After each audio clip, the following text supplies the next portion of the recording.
Okay everybody, DK here, Mr. V Amps. Today we are going to be building a Boyuurange Pursuit of Natural Voice Boyuurange Audio Stereo High Fidelity Amplifier. That's a mouthful, isn't it? Okay, so the instruction manual is essentially a schematic, and there's a few pictures on the website to kind of guide you in the right general direction. But we have a big bucket of piece parts here, and we kind of need to decipher what we gonna do with them and how we gonna set this up. What I'm discovering, obviously this goes here, that's for that. My question is, if I put that down now, am I going to be able to get the big circuit board around it? So let me check that out. Essentially the only sort of layout you get is a picture of one that's already been completed.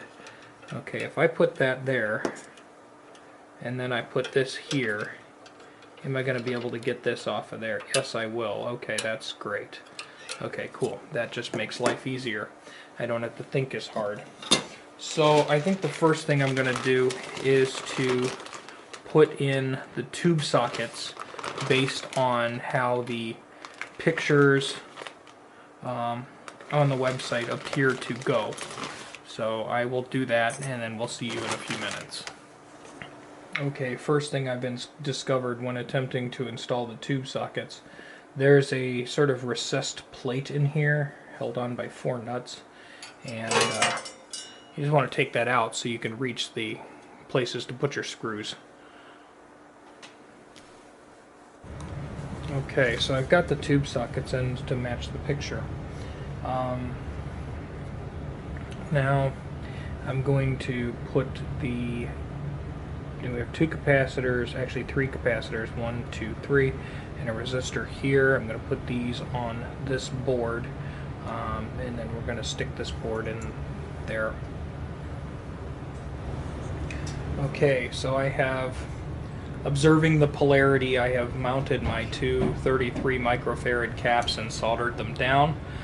This is a 2-sided through board, so make sure you're generous enough with the solder that you are making connection on both sides of the board. For the 400 volt 220 microfarad cap,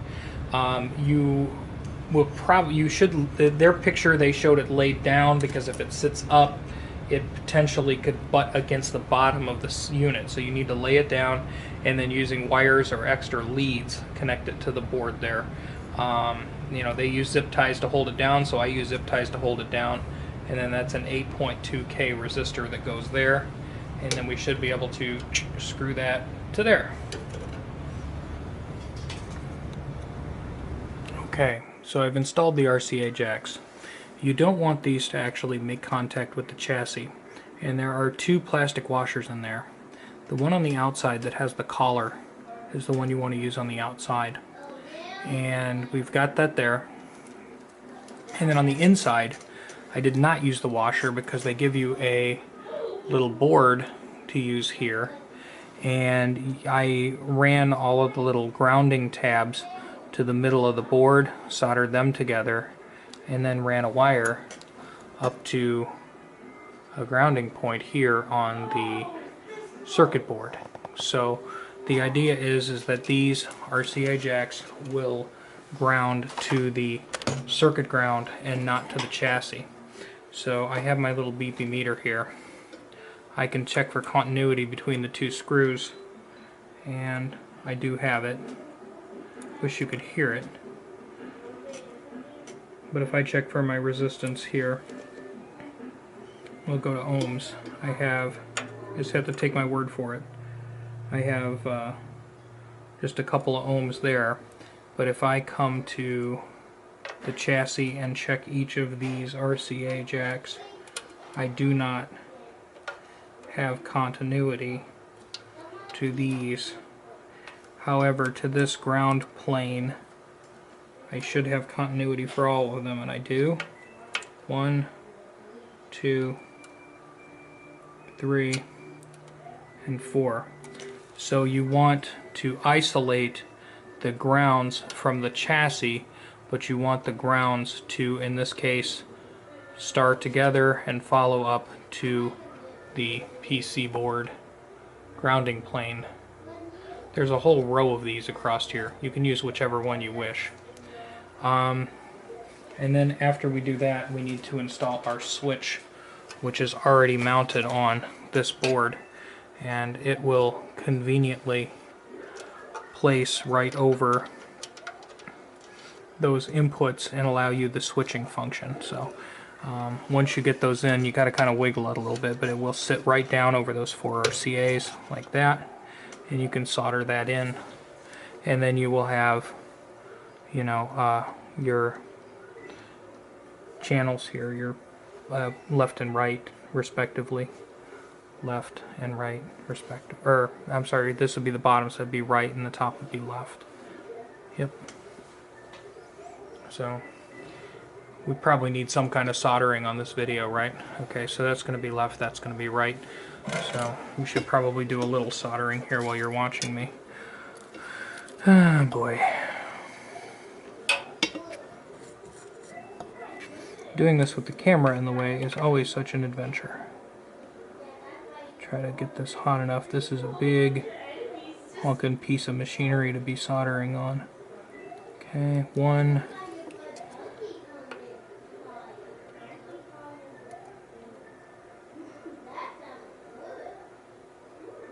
2. Come on, wet, work for me.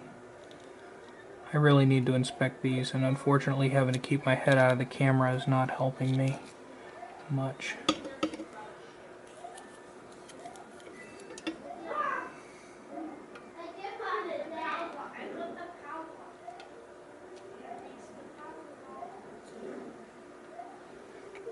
I believe that's good. I will check my work. No, I might as well check my work while I'm here. Live now, right? Okay. So you should have probably less than an ohm.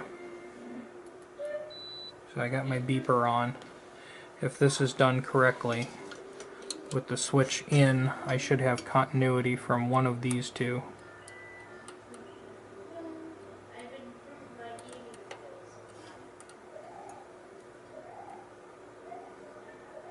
Or am I just like all backwards and confused? Maybe I am. Or is my switch being dumb? Not that one. Okay, there we go. So that's... I've got continuity to this. I think I'm just having trouble getting the meter to play ball with me here. Either that or our switch has got some fuzz balls in it. When we have continuity to there, I should have, well, this one would be to there. Okay, good. So I got that one and that one, but not this one and not this one. Okay, now if I click it into the other position, we should have this one and this one, but not these. Yeah, we're okay. Hey, alright, onward. Okay, so the master volume potentiometer here comes with a circuit board, and you can see the square that they cut out for it. That should fit in there perfectly, and we're going to solder that in. That just makes it easier to attach your wires to the various positions that need to go on there. So, however you wish to do this, whether you just wish to do this open on the bench or you wish to use a set of helping hands or whatever works for you, solder that board on that pot. Okay, so next I installed the speaker terminals. These also have plastic washers. You don't want them to ground out against the chassis. They also have a little, I guess it's like a PC board, but a little fiberglass board. There's no traces or anything on it, but that is used as a spacer, and you want to get those nice and tight. essentially for each channel. You have the black one, which is your negative lead, and then your positive, you have a 4 ohm and 8 ohm, and this is where we're going to hook the output part of our output transformer. Okay, so everything you do on this, you do it twice because it's stereo, right? So I have output leads coming from the output transformer, and they are wound together here and then soldered to the appropriate leads. Red goes to 8 ohm, blue goes to 4 ohm, and black goes to the common, as is written here. Now, on the other side, on the primary side, instead of the output side, red is the B+, blue is the screen grid, and brown is that goes to the plate, P for plate, anode, anode or plate. The way you can tell these apart is the primary side wires are thicker, and obviously you find the black one, and then check the blue and the red to see if you have continuity between the black and the red. That way you'll know you're on the right side of the transformer and you won't goof up. So you get to do, you know, 6 of those. Everything you're doing on one side you do on the other. You just kind of, they're more or less mirrors of each other. Okay, maybe this will help somebody. I discovered there's a little bit of a boo-boo on the transformer diagram, at least for the US version. The primary for the main power in that goes to your switch, which is your switch is up here. It's just like a repurposed pot, and it's up here, right? And your power socket and everything, your power socket goes to red and blue, and that's the 120 volts in. And then you have brown, black, brown. Brown, black, brown are the high voltage. 320 as they list it there. I think it's a little bit more without load. And then the dark brown ones are your 5 volts, so that's a lot of brown, but anyway, yeah, the thick brown ones are your 5 volt filament for your rectifier tube. The orange pair is 6 volt filament for your power tube, and the thin black pair is the filament for the preamp tubes. Pretty wild.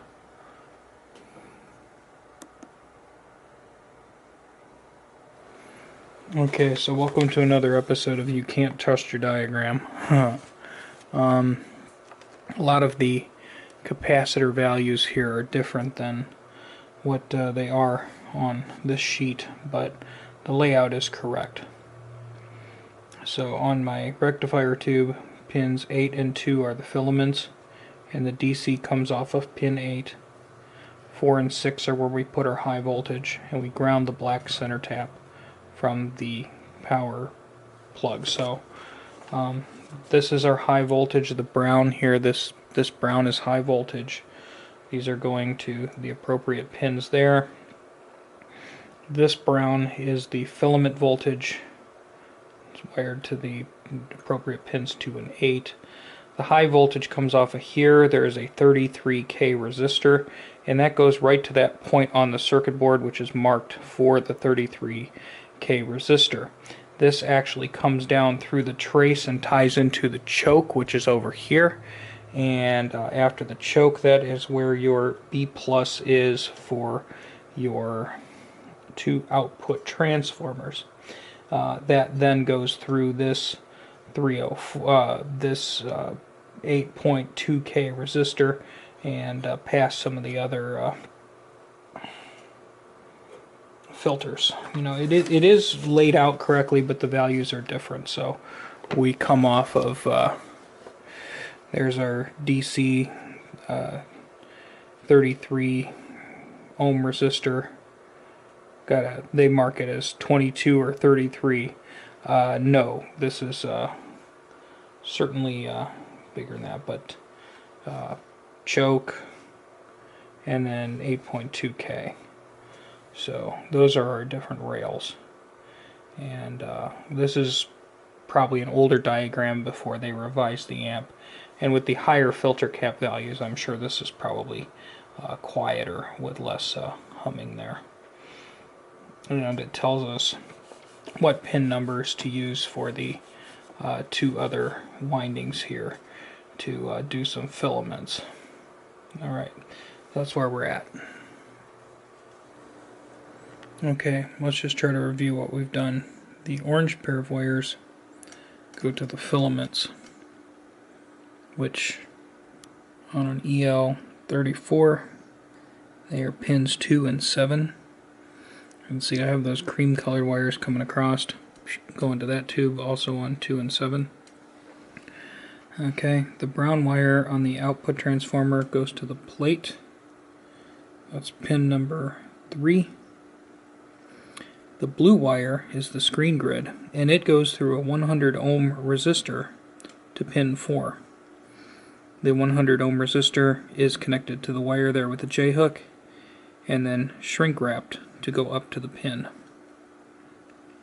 And then the red lead from the primary side of the output transformer goes to B+, and there's one on both sides. Okay, so here's your next update. This is the cathodes of the tubes. You tie pins 1 and 8 together, and you have two 1K resistors in parallel. By paralleling them, it gives you 500 ohms, but a higher wattage because your resistors are working together. And then you have a 225 microfarad cap, and all three of these tie together from pins 1 and 8 to ground. And the same thing on the other side. Obviously make sure the negative lead of your capacitor is the one you put on the ground side, otherwise it could go kabang when you turn it on.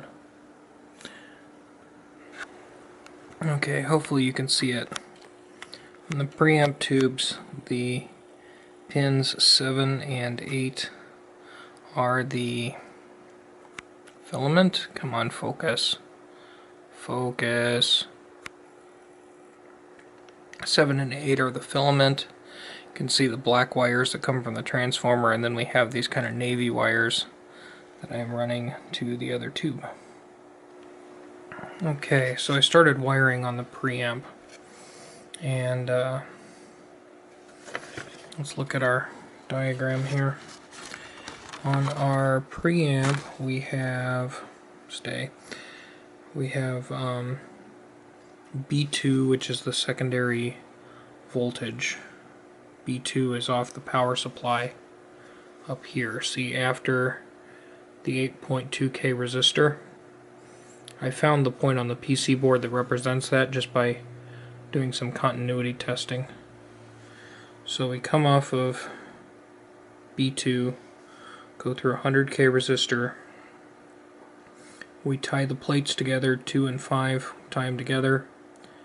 Then we run through a 0.22 microfarad capacitor to the plate of the EL34, and we stick a 330K resistor to ground in between. So what's that look like in reality? There's our B2, and because this is high voltage, I have shrink wrap to this. There's B2 right there, which, on a guitar amp, a lot of times they call them like power A, B, C, whatever. This is 1, 2, or B plus is B1, and this is B2, but there's our power to 2, to 5, to capacitor, and we come here, and we've got our 330K to ground. The other side, it's sort of like a mirror, except it's, there's B2, to actually 2 jump to 5, and then capacitor to 5 over here, and the 330K resistor to ground. Okay, so our next adventure is on the preamp. If you notice, pins 3 and 6 are tied together, and then a 2K resistor to ground. That should be the cathodes of the preamp tube there. And then we have pins 1 and 4, which are the grids of the tubes. Our 470K to ground. And we still have to put in the volume control. But We have, you can see I put some insulating sleeves over there, you know, shrink wrap, wire insulation, whatever you got. We've tied 1 and 4 together through the 470K to ground, and 3 and 6 together through the 2K to ground. And we did the same on this side. Of course, the layout's a little different because, well, the pins are kind of, you know, they're both on the right side, but the board moves either in the left side or right side. You know, you get it. So the only thing left to do is the volume control. And I suppose we can see if this actually works. Cool. Okay, so we got through the last step. We connected the audio inputs, shielded wire, up to the volume knob, which is hidden under there and you can't really see it good. Let me see if I can crank some light under there. Yeah, I suppose you can kind of focus. Focus. Go into there. The one side, the other side is grounded. See that red wire? That's our ground. And our shields are grounded to that too. And then we go to pin 1 of this tube and pin 1 of that tube. And that should complete our project. Now I guess we just have to see if it works. It's pretty late, but I want to know if it works. If it doesn't work, I'm going to bed. If it does work, I'm going to bed. Let's go get some junk speakers and see if it works. Okay. At like 2 o'clock in the morning, actually 2:25 on Christmas morning, because I stayed up because I was wiring this because I'm an idiot. We have completed our amp with the exception of putting the knobs in the bottom on. When I turn it on, we're either going to get generic Christmas music or an explosion, or maybe all the lights will go out because the power will blow. Here goes nothing. Okay, so far nothing's happened. Did I not plug it in? That would explain it. I didn't plug it in. Okay, one moment. But even if it didn't explode, nothing would happen immediately. Oh, what the world? Is my stupid Google thing trying to tell me to do something? Go away, I don't want to do any assistant. I didn't say, hey Google, I didn't say nothing. I said, play my stupid Christmas music. Okay, here goes. Okay, no kaboom. Glowing filament. Glowing filament. Glowing filament. Glowing filament. I can't tell on this. Yep, glowing filament.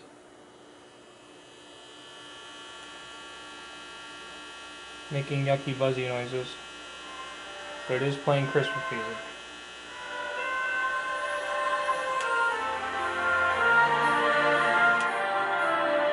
And the buzzy noises stopped. And now they're back. And now they stopped.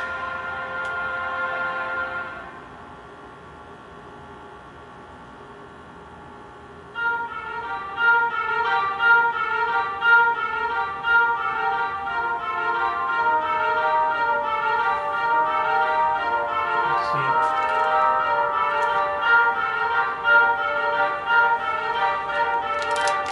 So I have sound from both channels. And I have a little bit of a hum, but that could be something stupid. That could be my crappy phone. That could be something underneath it. So we generally work. And now it's going to play a commercial. Let's give it up for our first time. Great, now we got a stupid commercial. So, okay. It's a good start. It generally works. Got a little bit of a hum to weed out maybe, but yeah, okay. It could have been better, but it could have been a lot worse. So we'll come back and see what is causing the buzzy noise, if it's anything significant or if it's just crap in the environment. Maybe I missed a ground, whatever, but hey, first try, not bad. Okay. Well, Merry Christmas, or Happy Kwanzaa, or Happy Hanukkah. Well, no, does that already happen, or is that coming? I don't know. Whatever you might be celebrating. You would think I would have had a troubleshooting video where I figured this out, but it was late last night, and I knew I had one side buzzing, and so I'm like, I'll just go to sleep and I'll think about it. So I thought about it pretty much all day, because I obsess over things like this. Got here to the shop, and I'm like, if it's a preamp tube or a power amp tube, let's see if it follows the tube.